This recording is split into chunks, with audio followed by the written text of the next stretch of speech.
relacionado a essa formulinha aqui, nessa relação matemática aqui, que diz o seguinte: a atração gravitacional entre dois objetos é diretamente proporcional ao produto de suas massas, massa 1, massa 2, e inversamente proporcional ao quadrado da distância entre seus centros. Então, essa teoria vale quando você pega duas partículas, você tem uma partícula aqui e outra partícula, massa 1 e massa 2. Então, vai existir uma força de atração entre essas duas massas. Força, por exemplo, de 1 em 2 e força de 2 em 1. E vai ser inversamente proporcional a essa distância aqui. Eu estou chamando de R, né? Tá? A distância ao quadrado. Isso então vale para partículas, né? Então a gente considera para partículas e a gente consegue fazer essas contas. Veja que isso aqui, ó, é força de 1 e 2 e força de 2 e 1, isso é a terceira lei de Newton, né? Então uma vai ser tem exatamente o mesmo módulo e sentido contrário, tá? E exatamente essa relação que está sendo representada por essa força, essa chamada força gravitacional, né? Então imagina se você tiver efetivamente uma massa muito grande, como por exemplo a massa da Terra, e uma massa muito pequenininha, a gente percebe, né? Então a massa muito pequenininha, massa 1, a gente efetivamente percebe essa força gravitacional. Para dois objetos,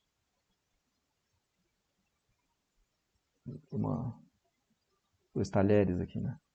Dois talheres, a gente não consegue perceber, tá? Mas efetivamente está existindo, existe uma atração entre as massas, mesmo que sejam massas pequenas aqui, né? Agora, quando você tem uma massa muito grande e uma massa pequenininha, a gente consegue perceber muito bem. É exatamente por esse motivo que se você pega um objeto e joga solta da sua mão, ele vai ser atraído pela Terra.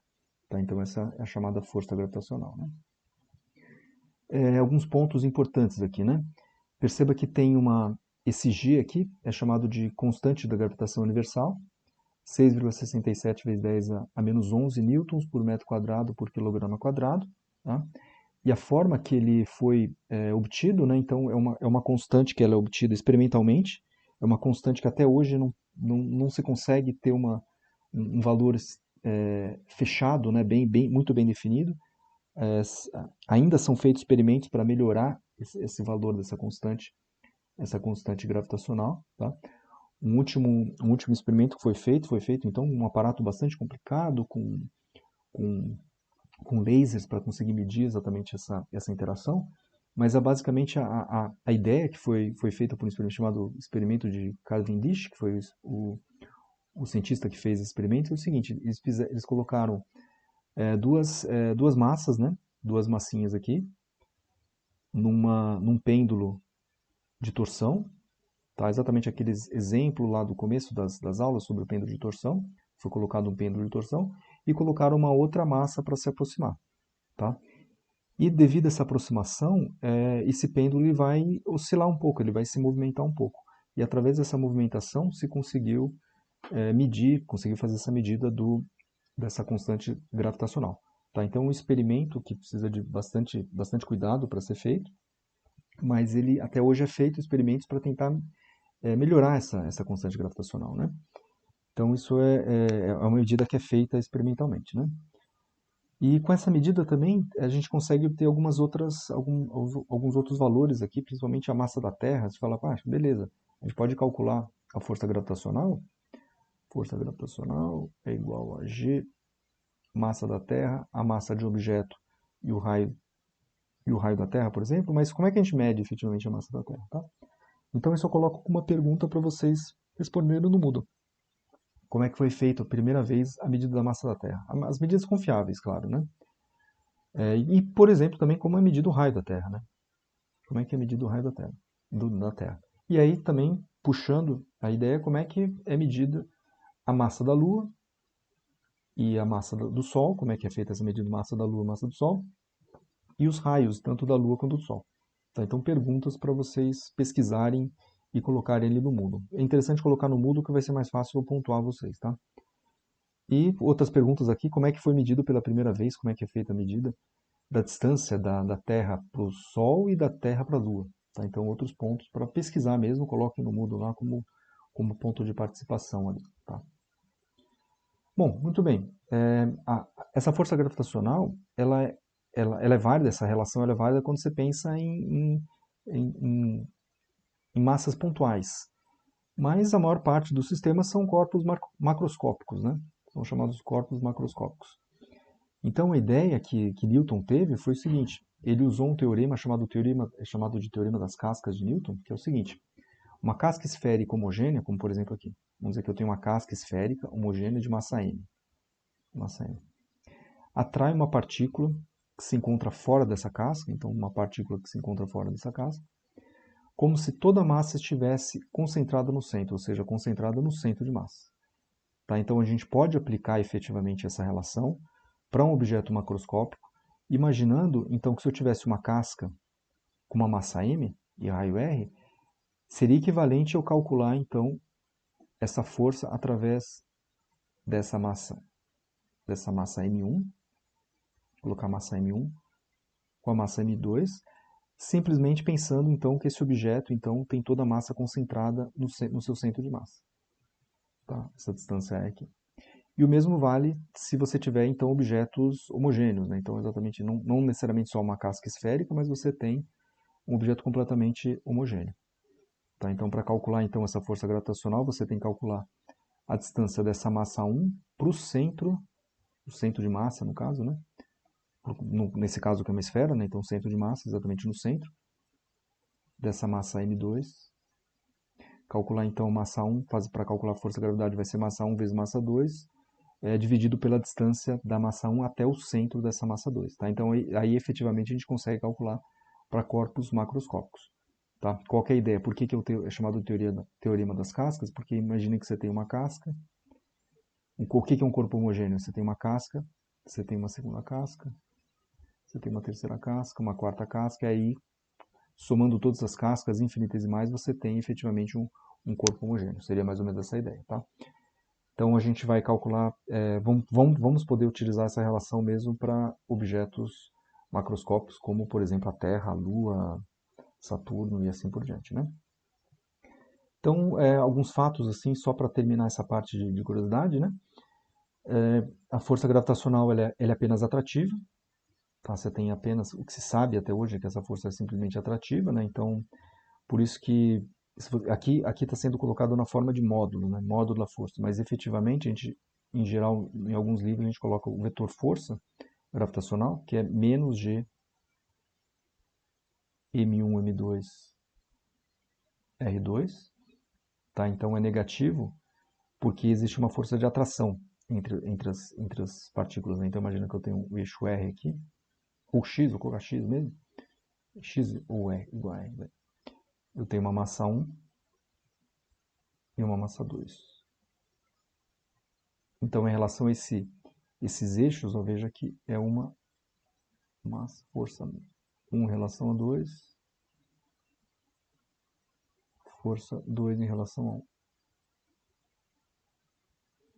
Tá? Ela é negativa exatamente porque tem uma atração, existe essa atração entre uma massa com a outra. Tá? Essa é a ideia do valor negativo aqui, né? Tá? A gente pode comparar essa relação com a força eletrostática, né? A força eletrostática tem uma característica um pouco diferente. Ela pode ser tanto atrativa quanto repulsiva. Tá? Então, essa força eletrostática, aqui a gente não coloca o negativo, por quê? Porque o negativo vem quando da relação das cargas. Então, se uma carga for positiva e uma carga negativa, essa conta vai me dar negativo. Essa força vai ser negativa. Então, tem uma atração. Se eu tenho agora cargas positivas e positivas, essa força vai ser positiva. Então, tem uma repulsão. Tá? Uma repulsão entre as cargas. Né? Tá? E, antigamente, também se acreditava que haveria uma força magnética nos moldes dessas demais, né? Tanto da força gravitacional quanto da força elétrica. Tá? Então, se imaginava que a força magnética estava relacionada com uma lei mais ou menos dessa forma. E hoje a gente sabe que não é bem assim. Né? A força gravitacional, a força magnética está relacionada com o movimento de partículas carregadas e também variações de campos elétricos geram campos magnéticos. Né? Isso vocês vão ver depois em eletromagnetismo ou em física 3. Tá? Então, na verdade, não existe essa relação aqui. Né? Essa relação foi pensada aos moldes dessas outras duas, mas efetivamente isso aqui não é verdade. Né? não é a realidade, né? E também, outra curiosidade, né? No passado se acreditava que essa força gravitacional, né? Que puxava os corpos em direção à Terra, era inerente à Terra, né? Era algo absolutamente, uma característica própria da Terra, né? É uma, coloca uma espécie de propriedade particular da Terra, né? Você acreditava que isso era comum apenas da Terra e era uma característica particular da Terra, né? E por isso que Isaac Newton tem essa importância, né? E veja que foi aos 23 anos de idade na, que Newton percebeu, né? Percebeu que existia exatamente essa relação entre os objetos que estão na superfície da Terra, assim como a Lua, né? A órbita da Lua em relação à Terra e a órbita da Terra em relação ao Sol. Tem exatamente a mesma força envolvida, que é essa força gravitacional, né?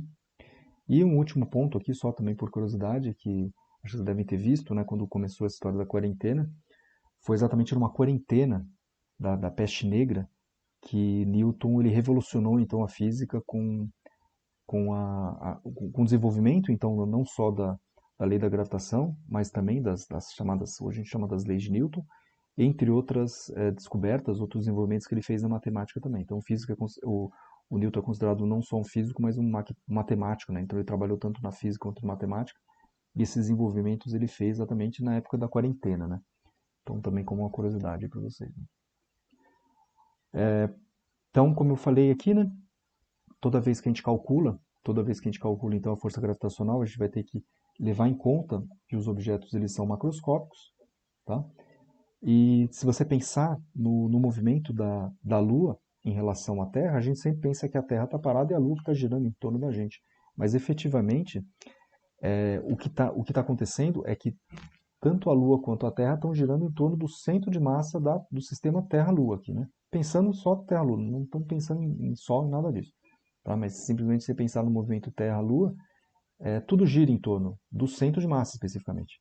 Tá? Então o centro de massa ele está um pouco mais, não está muito afastado aqui da superfície da Terra. Tá? Então quando a gente for fazer as contas da força gravitacional, a força gravitacional vai ser zero exatamente no centro de massa. Exatamente no centro de massa. É por esse motivo então que a Terra gira em torno do centro de massa do sistema Terra-Lua e a Lua não gira em torno da Terra, ela gira em torno do centro de massa da Terra-Lua.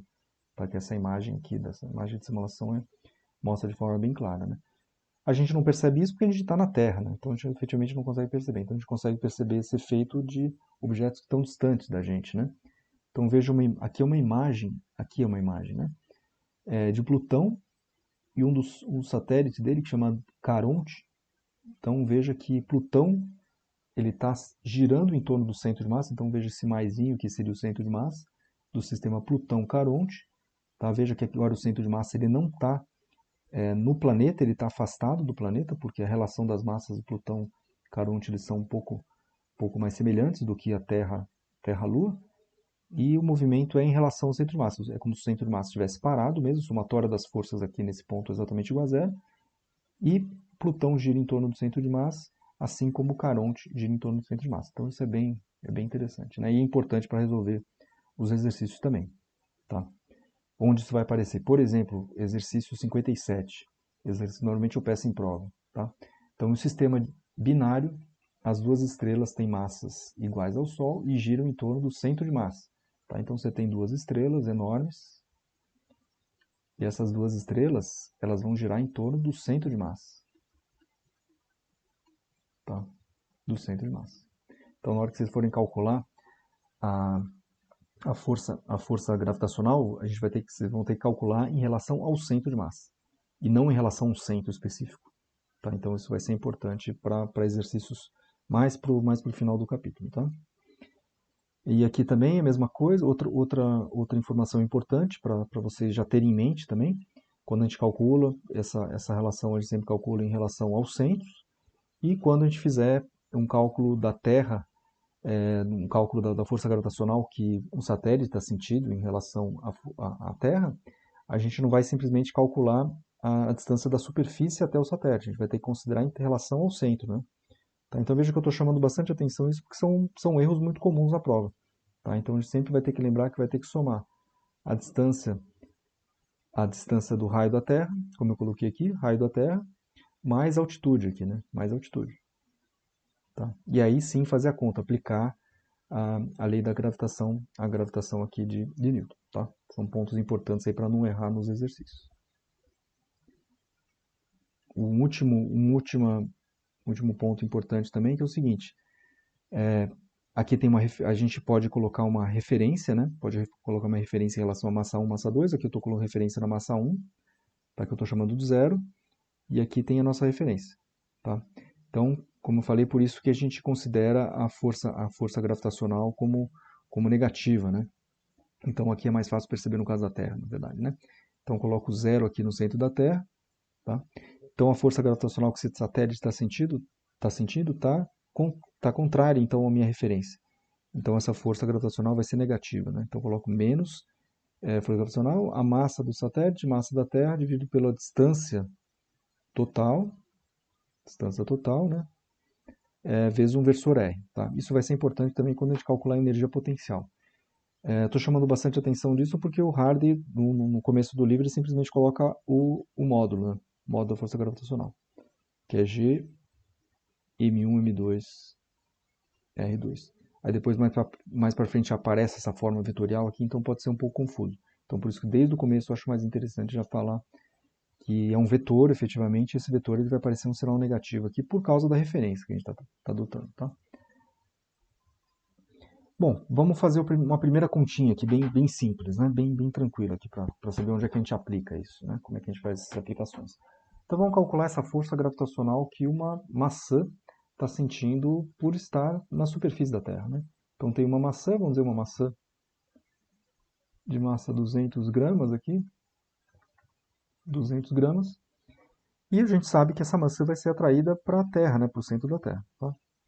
Ela não vai no centro da Terra porque tem uma superfície aqui. Então vamos aplicar essa relação aqui. Força gravitacional, G, massa da Terra, massa da maçã dividido por R ao quadrado. Então uso os dados aqui. Constante da gravitação, 6,67 vezes 10 a menos 11. A massa da Terra, 5,58 vezes 10 a 24. Então percebam a ordem de grandeza aqui, ó, 10 a 24 kg. O raio da Terra, 6,37 vezes 10 a 6, a sexta metros. Né? Então também dá uma olhada na ordem de grandeza dos valores aqui, pensando na Terra, né? Depois a gente vai comparar isso com a Lua, com o Sol, entre outros planetas e estrelas, né? E a gente vai fazer essa conta aqui. Vamos calcular então essa força gravitacional, substituindo aqui constante gravitacional, massa da Terra, raio da Terra. Isso aqui é chamado de aceleração da gravidade, né? A gente chama isso aqui de aceleração da gravidade. Perceba, a gente não vai chamar isso de G. Depois, nas próximas aulas, vocês vão entender o porquê isso a gente não chama de G. A gente chama de aceleração da gravidade. E essa conta é tranquila de ser feita, porque a gente tem os valores aqui. Tem esses valores. E fazendo essa continha, a gente chega no valor de 9,83 metros por segundo ao quadrado. Ou seja, a aceleração da gravidade vem exatamente dessa relação matemática aqui, tá? Da força da gravitação de Newton. Tá? E aí, quando eu quero calcular, então, o que a gente chama de peso, né? Que aqui eu vou chamar de força gravitacional vai ser a massa do objeto, então, da maçã aqui, 0,2 kg maçã vezes essa aceleração da gravidade, tá? Então aqui também, em geral a gente chama de peso, aqui eu vou estar chamando de força gravitacional. Depois vocês vão entender o porquê que a gente não está chamando especificamente de peso. Estamos chamando de força gravitacional. Então a força gravitacional vai ser a massa da maçã vezes a aceleração gravitacional, que vai dar 9,8 metros por segundo ao quadrado.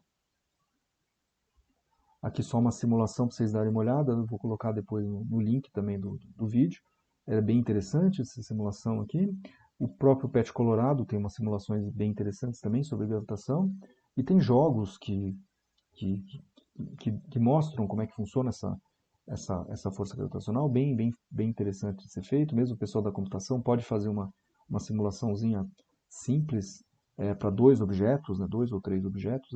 É fácil de ser feito isso no computador, mas tem uma série de simulações prontas aí para vocês brincarem um pouquinho e aprenderem um pouco, né? Agora, o último tópico desse vídeo é exatamente essa questão do princípio da superposição. Tá? Então, a gente pode aplicar a lei da gravitação para N corpos. Né? Então, imagina aqui, vamos pensar na Terra. a Terra ela tem uma força, está sendo atraída então por vários planetas, né? Então aqui a própria Lua, por Vênus, por Marte, pelo Sol, né? Vai ser a força mais efetiva. A gente pode fazer essa conta e ver exatamente como é que a gente calcula isso. Mercúrio, efetivamente todos os planetas, né? Mas na hora que a gente faz essa conta é vetorial. Tá? Você vai ter que fazer essa conta vetorial. Então a força resultante que a Terra está sentindo é a força que está sentindo da atração gravitacional do Sol, atração gravitacional de Mercúrio, de Vênus, de Marte, entre outros planetas. Tá? Então a gente pode fazer a conta, mas perceba que isso aqui são vetores. Tá? Então, no instante, na hora que eu tiro uma foto, eu tenho exatamente essa configuração. Eu tenho que calcular, então, a força resultante como uma somatória de vetores aqui. Tá? Então, isso é bem trabalhoso, fazer essa conta é bem trabalhosa. Né? E, numa forma geral, se eu tenho, então, N massas, vamos dizer, eu quero calcular, então, a força gravitacional nessa massinha 1 aqui. Eu tenho N massas aqui, M2, M3, M4. Então, M2, M3, M4, M5. Eu vou ter que fazer, então, essa soma de cada dessas massas aqui. Perceba que eu estou fazendo isso de forma estática. Na prática, isso aqui tem movimento, né? Isso aqui ao longo do tempo tem movimento. Aqui em Física 2 a gente vai calcular estático, na forma estática. Imagina que eu tirei uma foto, eu tenho exatamente essa configuração das massas, ou eu tenho exatamente essa configuração dos planetas, e eu sei qual que é essa força gravitacional nesse instante, especificamente. Tá? Então essa é a ideia. Então faça a soma, a força resultante na minha massa 1 vai ser a força de 1 e 2, de 1 e 3, 1 e 4, 1 e n. Ou seja, eu posso fazer essa soma com um somatório, efetivamente. Né? Eu faço uma soma de todas as massas. Em objetos reais, seria algo equivalente.